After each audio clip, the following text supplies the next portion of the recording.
বেশ কয়েকদিন আগে একটা ব্লগে আমি বলছিলাম যে আমার প্রেগনেন্সিতে কি কি লক্ষণ ছিল পুরো 9 মাস জুড়ে, কিন্তু আমি বেশ অনেকগুলো কথা আমার বলা হয় নাই, ওইগুলা আমার মিস হয়েছে। তো ওইগুলা ছিল, আমার প্রথম দিকে একটু একটু জ্বর জ্বর লাগতো, একটু একটু জ্বর জ্বর লাগতো না, আমার জ্বর উঠছে, বেশ কয়েকদিনই জ্বর উঠছে। আর হচ্ছে যে আমার পেট ব্যথা করতো প্রথম দিকে। আমার হচ্ছে জানতে পারার কয়েকদিন পরেই আমার অনেক মানে পেট ব্যথা ছিল অনেক, তারপর জ্বর ছিল। তো তারপর আবার মাঝখানে কয়েকদিন ছিল না, একদম প্রথম মাসের কথা বলতেছি। তারপর আবার কয়েকদিন ছিল না, তারপর আবার 2 মাস থেকে এই তো 2.5 মাস এরকম একটা টাইম, আমার সঠিক মনে নেই, হয়তো 2.5 মাস বা 3 মাসের শুরুর দিকে এরকম একটা সময়ে, 3 মাসও না, ঠিক 2.5 মাসই হবে হয়তো।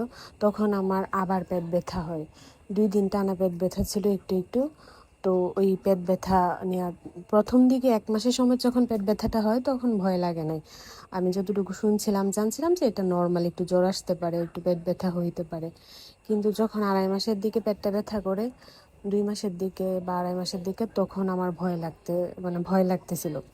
আমি জাস্ট খেয়াল রাখতেছিলাম যে ব্লিডিং টিডিং হয় কিনা, তো এরকম কিছু হয় নাই। তো পরে তো ডাক্তারের কাছে যাই, আর হচ্ছে যে ডাক্তারকে বলি, ডাক্তার বলো যে এটা নর্মাল, এটা হয়। আর তখন তো আবার আলট্রা করি, হার্টবিট আসে, ডাক্তার বলে ভালো আছে বাবু, হার্টবিট চলে আসছে, টেনশনের কিচ্ছু নাই, আলট্রা করি। তো এটা ছিল 2 মাসে, 2 থেকে 3 মাসের মধ্যে আর কি। তারপর 3 মাসের দিকে, 3 থেকে যখন 4 মাসের দিকে, 4 মাস শুরু হয় বা 3 মাসের মাঝামাঝি, তখন আমার হচ্ছে যে অনেক ধাতব জিনিসপত্র আছে না, ওই রকম একটা গন্ধ লাগতো আমার মুখে। আর এত জল পিপাসা লাগতো, বিশেষ করে রাতে, সারা রাত আমি জল পিপাসার কারণে ঘুমাইতে পারতাম না। প্রথম দিকে তো আমার খুব ঘুম ধরতো, খুব ঘুমাইছিও আমি। কিন্তু ওই 3 থেকে যখন 4 মাসের দিকে যাই, তখন আমার ওই একটা মুখের ভিতরে ধাতব জিনিসপত্র গন্ধ করতো, আর এত জল পিপাসা লাগতো, জল খাইতে খাইতে এমন হয়েছে যে আমি আর জল খাইতে পারতাম না, আমার পেটে আর জল খাওয়ার মতো জায়গা থাকতো না। সারা রাত জল পিপাসা লাগতো, গলা ঠোঁট শুকায় যাইতো, ঠোঁটে হচ্ছে ভেজলিন দিয়ে রাখতাম অল টাইম, তাও খুব খারাপ লাগতো। আর ধাতব জিনিসের যে গন্ধটা, ওইটা কি ছিল, আমাদের যে কাঁসার জিনিসপত্র আছে না, কাঁসার জিনিসপত্রের একটা গন্ধ আছে না, এটা কেমন জানি গন্ধ না, তো ওই রকম আর কি একটা গন্ধ লাগতো। কাঁসার জিনিসে দেখবেন আপনি যদি লেবু দিয়া মাখায় কিছু খান তাহলে কিন্তু একটা গন্ধ লাগে, বা এছাড়াও কাঁসার থালা বাসনে যদি কিছু খাওয়া হয় তাহলে একটা অন্যরকম গন্ধ লাগে, স্টিলের বাসনে অথবা মেলামাইনের বাসনে খাইলে ওই গন্ধটা লাগে না। আপনারা কেউ কি পাইছেন কিনা আমি জানি না, বাট আমাদের লাগে। তো ওই রকম একটা গন্ধ লাগতো। তো তারপর হচ্ছে যে আমি নেটে ঘাটাঘাটি করি যে এরকম এরকম হয়, এগুলো কি স্বাভাবিক কিনা। তারপর নেটে যা দেখলাম যে ধাতব পদার্থের যে একটা গন্ধ বা ধাতব জিনিসপত্রের একটা গন্ধ, এটা সেকেন্ড ট্রাইমেস্টারের শুরুর দিকে অথবা ফার্স্ট ট্রাইমেস্টারের শেষের দিকে এরকম লাগতে পারে, গলা শুকায় যেতে পারে, এটা নর্মাল, এটা নাকি হরমোনাল চেঞ্জেসের কারণে হয়। তো পরে একটু নিশ্চিন্ত হই।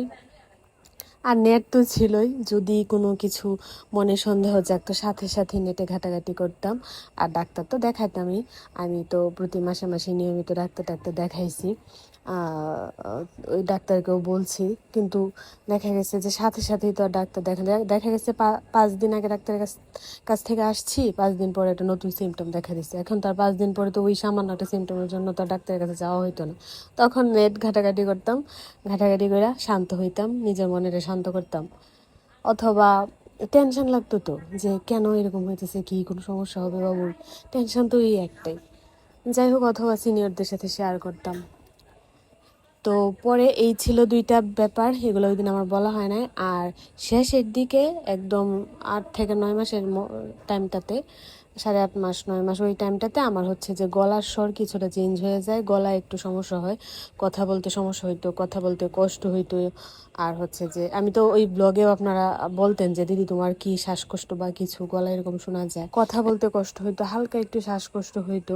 কথা বলতে কষ্ট বলতে আমি একদম কথা বলতেই পারতাম না, একটু কথা বলার বলে মনে হইতো যে আমার গলা কেউ চাপ দিয়ে ধরতেছে, গলা একদম শেষ, এই এই এরকম কষ্ট হইতো আমার। তো এগুলো ওই দিন আর বলা হয় নাই।